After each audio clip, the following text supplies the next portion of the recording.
The Woman in the House Across the Street from the Girl in the Window is not a straight-up satire, despite being very funny at times. Instead, Netflix's latest parodical thriller walks a very fine tightrope that's going to make this a love-hate affair for some people. In essence, the show plays out as a straight-up murder mystery whodunit, with sprinklings of humor and a few subtle long-running gags throughout. The result is a decent series that certainly has some standout moments, including some wonderfully worked twists, but also sags a little too much in the middle as it lovingly embraces all the cliches of the genre. It's clear from the very first episode that the writers and creators of this show know thrillers inside and out. All the usual hallmarks are present, including the whimsical narration, the red herrings, aforementioned twists and the numerous nods to other thrillers. From the very obvious rear window through to more subtle nods, hidden on the spine of books or gravestone markings, there's a lot of fun to be had spotting how many of these influences have made their way into this show. The story itself centers on Anna. Heartbroken following a tragedy in her past, and without her ex-partner Douglas to rely on, she finds herself struggling to find purpose in her life. When a handsome stranger called Neil moves in across the street with his daughter Emma, everything changes.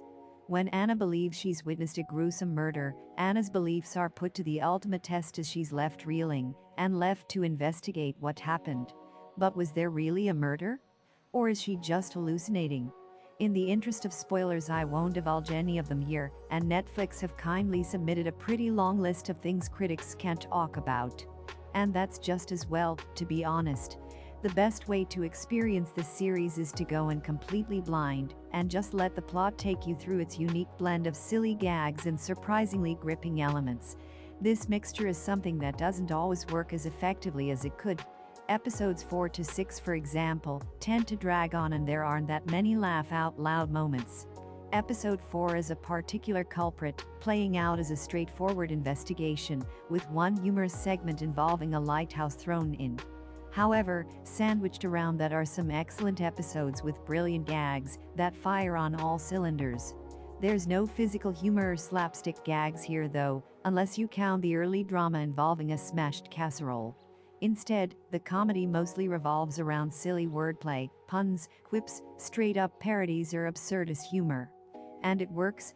Of course, comedy is subjective, and there will be some people put off by the way this show plays its story so straight.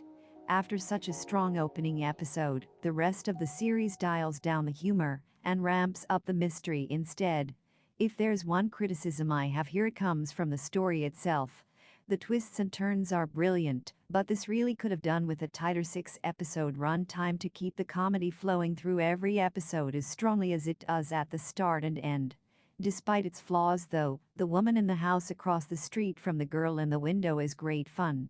This is a series that knows the genre it's parodying very, very well, and that's evident from the opening gag to the shocking twist at the end.